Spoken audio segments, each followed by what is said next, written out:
Man, do you know that over there reminds me of gentrification? What the fuck? I thought you were talking about the sun. Stop talking about gentrification. Wait, what happened? Why, man? What happened? Gentrification is a process that must happen to improve our life. No, man, no, you too, man. You know yourself this is not true, man. Of course it does, man. It's inevitable. It's something that generates money, housing, businesses in the city. Man, what's wrong with you? Please show me an alternative for gentrification, a tool or something, a process to counter. Man, you know that if I can't just give you solution, I have to see the context, and it's complex, man. You see, it must happen. Gentrification is a must. So screw you and fuck off. Ciao. Can't fucking believe this, man. We have made plenty of videos explaining how to detect different types of gentrification. And to be fair, very often the feedback was, well, that's great, but can you offer some solutions?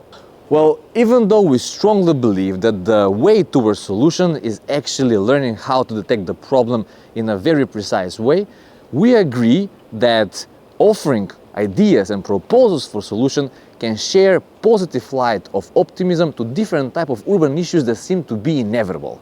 And this predominantly goes for gentrification. Well, there you go. In this episode, we're going to open the debate about this mythical topic. What can be the solution for gentrification? And by the way, is it possible that one of the solutions is hiding right here in Brussels? You're watching Stripping Architecture, and today we will be stripping down the architecture of Brussels and exploring some tools and strategies that fights back gentrification. Let's go and dive deep in these strategies and tools and check whether they are handy and practical and realistic, or it's just a communist, radical, leftish, anti-capitalist bullshit.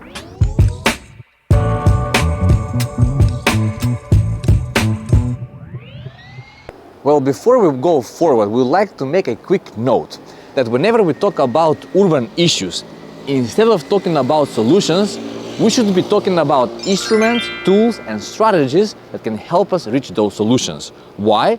Simply because for these kind of complex problems, we cannot look at the solutions as ready-to-go products. No, we should look them as results of collective actions and social contracts. And while speaking about social contracts, have you ever heard about neighborhood contract? Brussels has developed a very good tool. It's called neighborhood contract, or in Dutch, duurzame contract, or contrat quartier durable in French. What is exactly sustainable neighborhood contract? Well, as you can see from the name, it's a type of contracts that is meant to develop urban areas and enhance them. As a matter of fact, this strategy has all the elements of a normal contract. First, it's a contract between the citizens, the city, and the municipality. Number two, it's a mission framed by responsibilities, strategies, and conditions. And of course, number three, it's limited within time frame, budget, and space. So how is this strategy, neighborhood contract, an anti-gentrification strategy? Well, to give answer to this question, first we have to look at the characteristics of gentrification. Well, there are many of those, but for the purposes of this video, we're going to summarize those in the following 3 points. Gentrification is aggressive, capitalist byproduct that predominantly focuses on economical expansion only. And if you want to learn more about this, please look at the lectures from David Harvey about urban fix. Secondly, gentrification predominantly operates by relocating local dynamics and citizens. And finally, gentrification focuses on building infrastructure and buildings, not on building communities. If we read the mission statement about the neighborhood contracts, we will see that all the definitions are actually posed as counter-arguments for gentrification.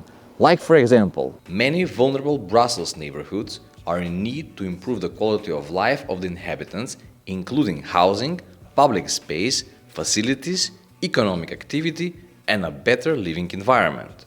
The sustainable neighborhood contracts are there to strengthen the neighborhoods by responding to these needs. Critical in this statement is improving and strengthening the life of the local dynamics and the citizens.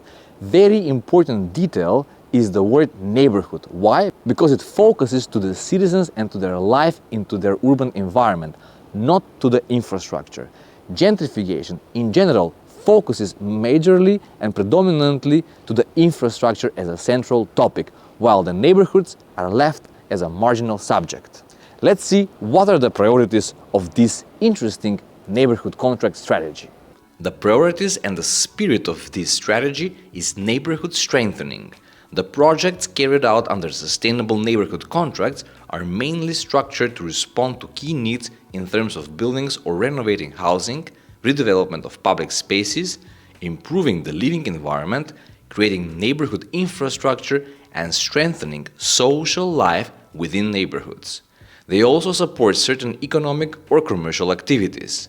Thanks to a participation facility, residents, associations, and municipalities are closely involved in the various projects carried out in each program, hence the name contract. On the socio-economic level, various actions are being launched in favor of young people and people with disabilities. These actions also contribute to the development of new environmental professions in the construction sector, integration companies, etc. Did you hear that? Amazing, right? Have you ever heard about the process of gentrification that covers the following purposes? Strengthening social life between different neighborhoods, supporting existing economical and commercial activities, or inviting the citizens to be fully engaged in a participation process. Nope, because gentrification is simply incompatible with these objectives. Well, actually, in the most liberal and democratic societies, participation is one of the most powerful elements, but unfortunately, this does not go with gentrification. And in the mission statement, we can also find the major points that must be followed by this strategy. Listen up.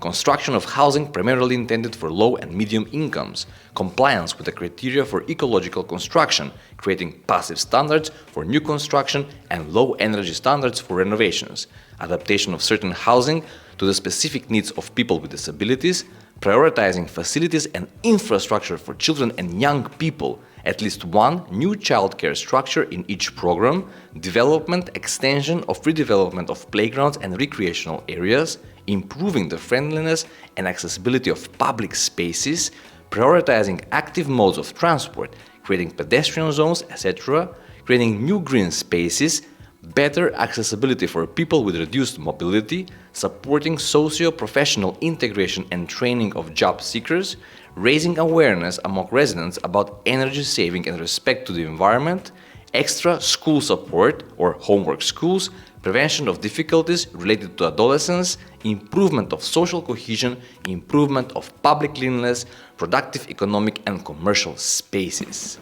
Hello, gentrification! Tell me at least 2 things from the above mentioned list that are genuinely covered and fulfilled by gentrification.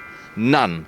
And now let's see the criteria upon which urban spaces are being selected for improvement. Urban areas with major social inequalities such as high unemployment or educational vulnerability. Houses that are too small or uninhabitable or many houses with inadequate facilities. Spaces that are unpleasant to live in, such as badly damaged facades and interiors, or rows of houses, vacant buildings, lack of green spaces, and so on. Places where residents feel unsafe or social well-being is weakened. As a matter of fact, all these urban areas resemble city spaces that are perfect for gentrification, but the neighborhood contract offers a way more genuine approach. And very understandably, this is why there are people who often say, well, gentrification must happen. It is simply inevitable. Because they have never seen the alternative to it. Honestly speaking, it is our fault as society that we don't give fair chances to these kind of actions to take place. For example, here's a pure fact how we neglect these sorts of actions in our society. The annual budget for this kind of strategy in Brussels is around 16 million euros. Just for comparison, demolishing this building and building new one in the center of Brussels costs fantastic 180 million euros. Can you see this? One building funded by the private sector equals to 11 annual budgets for this genuine urban strategy. This is just to illustrate to you the unproportionate distribution of urban finances in our cities. No wonder why people say gentrification. It is simply inevitable. So enough with the theories, now let's go on site and visit a couple of examples and projects that turned out as a result from this strategy. Let's check them out. This beautiful flagship project that is based on unification of public space, it strives for implementation of master plans specific to the district and guaranteeing the formal and programmatic coherence of the public space. Vision of integrated urban renovation combining the transformation of built and unbuilt spaces.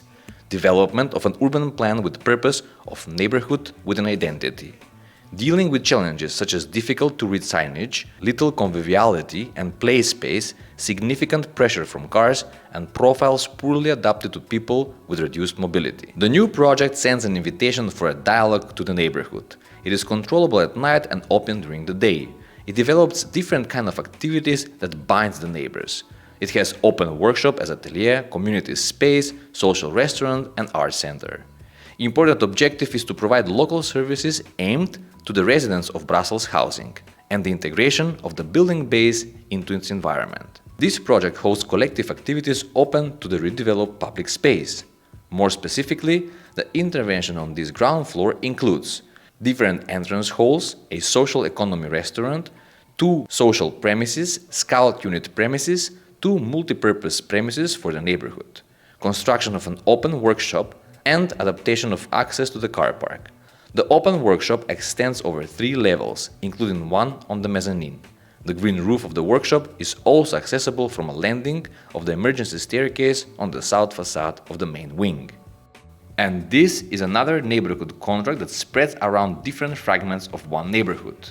It creates green promenade consisting out of public garden and footbridges. Alleys that provide pedestrian path linking different squares with a newly built cultural center. Developing underused land in order to accommodate collective gardens, vegetable gardens, including a composting site. Implementing series of operations focused on the environment, aimed in particular at promoting the rational use of energy, reduced energy consumption, opportunities for socio-professional integration, and training in sustainable construction and renovation technique for unemployed residents of the district. Redeveloping roads and public spaces, building a residential building, including multi-purpose premises on the ground floor, building a communal cultural center, redeveloping green roads while making pedestrian movement safer, creation of toy library and a new nursery, setting up a computer center offering training in mastering new information and communication technologies, supporting local businesses and creation of stimulative entrepreneurship among unemployed residents of the area by offering a coaching, monitoring and supervision structure for business creation projects. Or look at this one, a very subtle and decent project. On a large plot of land, 3 projects are planned. Construction of 7 social housing units, including one for people with reduced mobility by reconstructing the corner building on front. Development of 2,000 square meters park, opening onto the street via small square. Renovation of an existing building with a view to setting up a small infrastructure linked to the management of the park. The back court turns out to be a big common front yard, offering a lot of public space, quality and fresh air to all the citizens. You have to agree, there are many good projects that are actually really integrating the community and the local citizens within the public space and are engaging the social connections and network among themselves. And this strategy actually made us to think of further concepts that can help preventing gentrification or to combat gentrification. And as always, we managed to sketch this concept and idea with the following reflection sketch. As you can see on the illustration, we have sketched plenty of houses that are built in a regular grid pattern. This symbolism portrays how our cities are built according to many strict building rules, which is normal. Most of the houses that are part of the grid system are shiny and fancy. This is a metaphor that shows how the building regulations often reflect improvement of the hardware only, condition that is compatible with gentrification. However, from this imaginary city, you see a marked area around which different houses are sporadically gathered.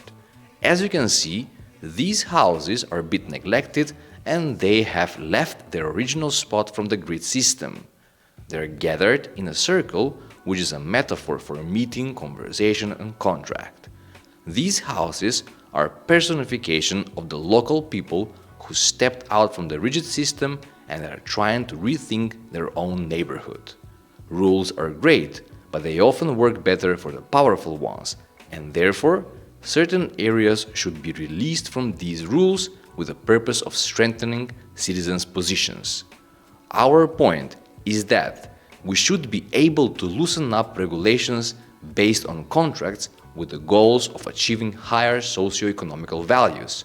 Contracts should offer qualities that are attractive to the citizens but cannot be acquired in the market systems, such as responsibilities, social benefits, obligations, negotiation position, and community. Neighborhood contracts, simply speaking, are certain kind of enablers of this kind of strategy. And before we finalize this video, a very important note.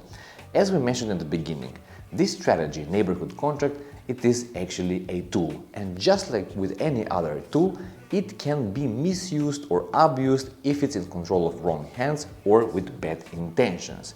So therefore, in the next video, we are going to directly interview people who were directly engaged with this process, and they will actually try to reveal to us the advantages, but also the flaws of this strategy.